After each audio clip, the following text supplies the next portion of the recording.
Assalaamu calaykum waraxmatullaahi wabarakaatuh. Kusoo dhawow Awli Media. Muuqaalkan waxaan kaga hadli doonaa topic 2 ama cashirkeena labaad ee topic about my class. Fadlan si taxadar leh dhegeyso, qalbigaagana soo xaadiri. Waxaana kuu soo jeedin doonaa anigoo ah Ridwaan Maxamed. Fadlan daawasho habboon.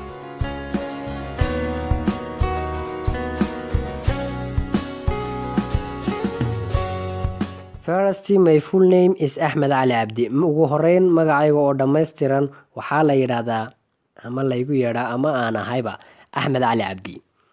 I am a student at Awli Media. Waxaan arday ka ahay Awli Media. I am in class 1. Waxaan ku jiraa fasalka koobaad.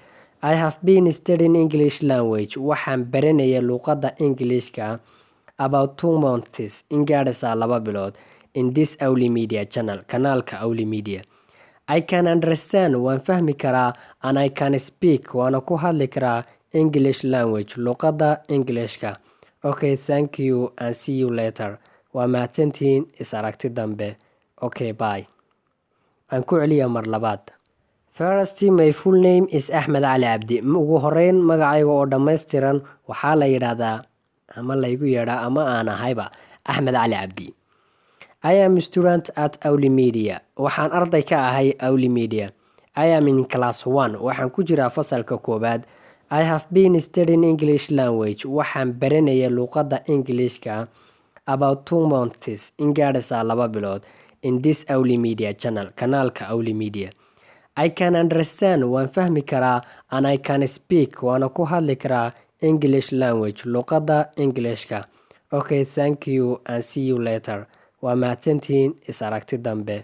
Okay, bye.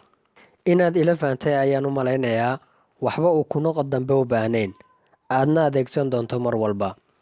Sida uu Axmed inooga sheekeeyey sida uu u barto luqadda Englishka iyo kalaaskiisa, adiguna daawada dhowr jumladood ka qor kalaaskaaga iyo sida aad u barato luqaddan. Tusaale, magacaygu waa hebel hebel, iskuulka nooca iyo nooca ayaan dhigtaa. Intaas oo sano ayaan dhigtaa luqaddan. Isku day insha Allah, wuxuunbaad sixi doontaa haddaad la timaado isku day. Halkan haynoo joogo cashirkeena maanta. Intaynu cashirkan cashir lamida ku kulmayno, waxaan idinkaga tegayaa salaanta islaamka. Assalaamu calaykum waraxmatullaahi wabarakaatuh.